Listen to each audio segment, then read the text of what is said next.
Hello everyone, welcome to the first session of the chapter of arithmetic progression for class 10th. Dear students, we have seen the calendar many times for various reasons. Seeing the calendar, you can all see that there are so many places wherein there's a certain pattern that's being followed up. For example, if you see here, each number, this is 1, then 2, 3, 4. The difference between 2 and 1 is how much? It is 1. Difference between 3 and 2 is how much? It is 1. Difference between 4 and 3 is how much? It is again 1.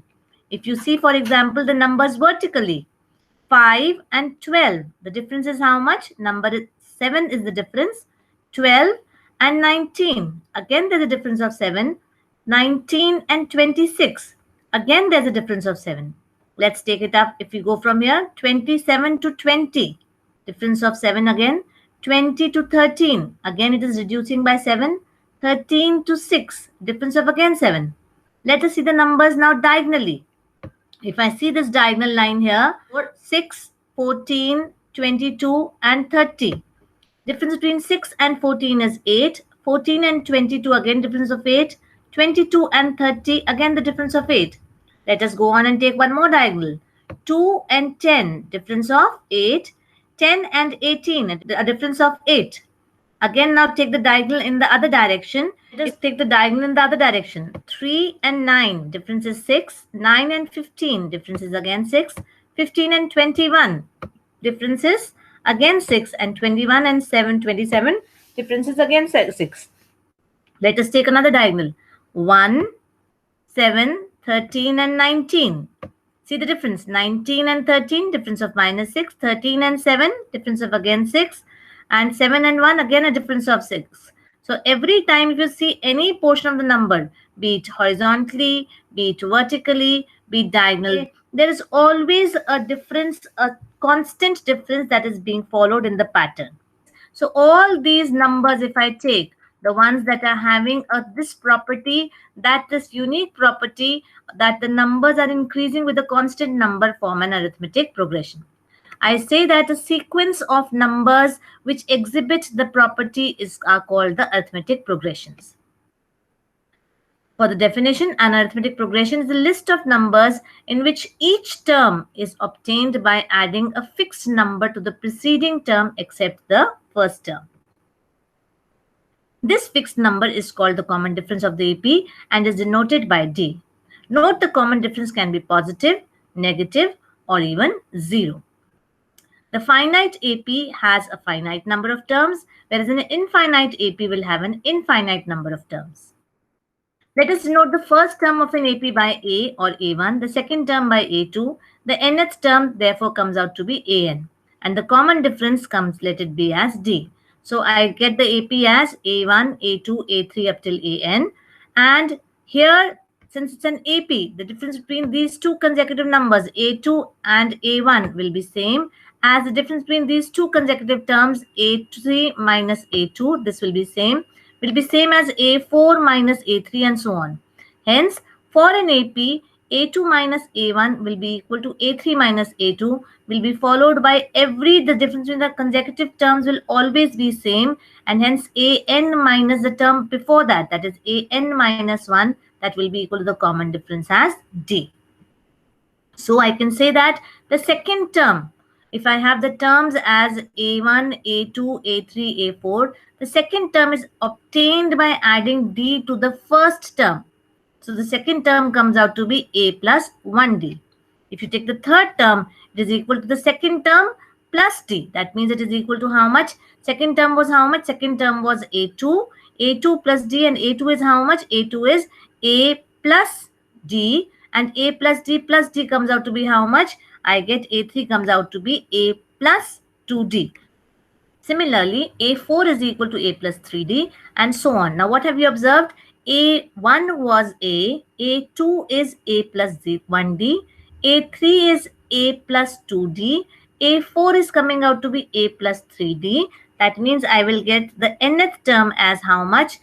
A plus, see here, if it was 4, this is coming out to be 3. If it was 3, it is coming out to be 2. If it was 2, it was coming out to be 1. That means every time 1 less than this number, So if it is AN, the nth term will be given by A plus N minus 1 into D. This is the most important formula of AP. You should be knowing this, that the nth term of an AP, AN, is given by A plus N minus 1 into D. Based on the learned facts, let us discuss some questions on the exercise. The exercise 5.1. Which of the following situations does the list of numbers involved make an arithmetic progression and why? The taxi fare after each kilometer, when the fare is rupees 15 for the first kilometer and rupees 8 for each additional kilometer. Just see here, what do we have? The first term here is 15, that is the fare for first term, and then for each and 8 for each additional kilometer. That means for the next 1 kilometer it's going to be 15 and 8 more to it. Then again, if you take 3 kilometers, the amount would have been 15 plus 8 plus 8 and so on. So every time I am getting an increase of 8. So the fare for 1 kilometer is how much? It is 15. For 2 it is 23. For 3 it is 31. The difference between 23 and 15 is how much? It is 8. Difference between 31 and 23 is how much? It is again 8. So we get that this is an AP because the common difference is coming out to be same. Let us now consider the situation given below. I am taking the second part of the first question. The amount of air present in the cylinder when a vacuum pump removes 1/4 of the air remaining in the cylinder at a time. Now, whatever was the volume, if I take the initial volume to be as V, then if 1/4 is removed, left out is going to be 3/4 of V. So the amount of volume left in the cylinder next time will be how much? 3/4 V minus 1/4 of 3/4 of V, which comes out to be 9/16 V. So in the cylinder, I am left with how much? After again pumping out this 1/4, I'll be left with 25/64 V. So the first term here is how much? It is 3/4 of V. Second term is 9/16 of V. And the third term is coming out to be 25/64 of V. Let us check whether it's an AP or not. The difference between these two terms is not equal to difference between these two. Let us see. The difference is not coming out to be same and hence it is not an AP. The other parts can be done on your own easily. For the second question, if you see here, the first 4 terms of the AP, when the first term A and the common difference D are given to you, are as follows. A is 10, D is equal to also 10. So I need to find out the first 4 terms. First term you all know is A. Second term will be A plus 1D, that means 10 plus 10, 20. Third term will be A plus 2D, that means 10 plus 2 into 10, that means 10 plus 20, which is 30. The fourth term will be A plus 3D, that means 10 plus 3 into 10, which is equal to 40. So I get the terms as 20, 30 and 40 as the next 3 terms, and I get the first 4 terms as 10, 20, 30 and 40. Second part can also be done in the same manner. I know A and B is equal to 0, so it becomes a constant AP, and each term of an AP is increasing by 0, so the terms are -2, -2, -2 and -2, all terms being same. So the other parts of question number 2 can be done on your own. For the following APs, write the first term and the common difference. Clearly, I can see that the first term is how much? 3 here. Common difference is second term minus the first term. So 1 minus 3 comes out to be -2. So D is -2 over here. What about this one? I think you all will be able to tell me. What is the first term here? The first term here is -5. And the common difference is -1 minus -5, which is equal to how much? It is equal to 4 here. It's been done for you. Which of the following are AP? If not an AP, if they form an AP, find the common difference and the 3 more terms. So 2, 4, 8, 16. What is A here? A is 2. D is 4. If you check here, 4 minus 2 is 2.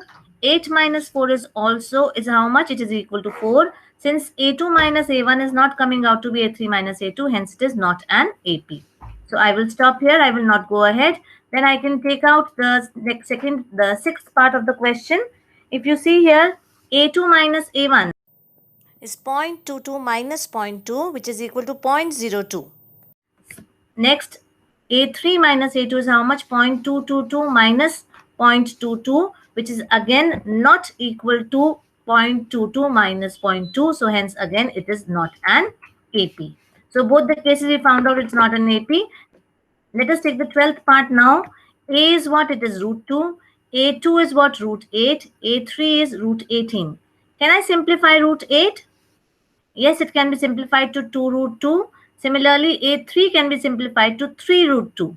Now, what is A2 minus A1? It is 2 root 2 minus root 2, which is equal to root 2. And A3 minus A2 is again 3 root 2 minus 2 root 2, which is also equal to root 2. Hence, I can say that since A3 minus A2 is equal to A2 minus A1, therefore it is an AP. To find out the other terms, I can find out the next terms by adding d to the each consecutive term and get the terms as root 50, root 72, root 98, and root 128. So this finishes off with exercise 5.1. The other parts are simple enough and can be done on your own. Thank you so much.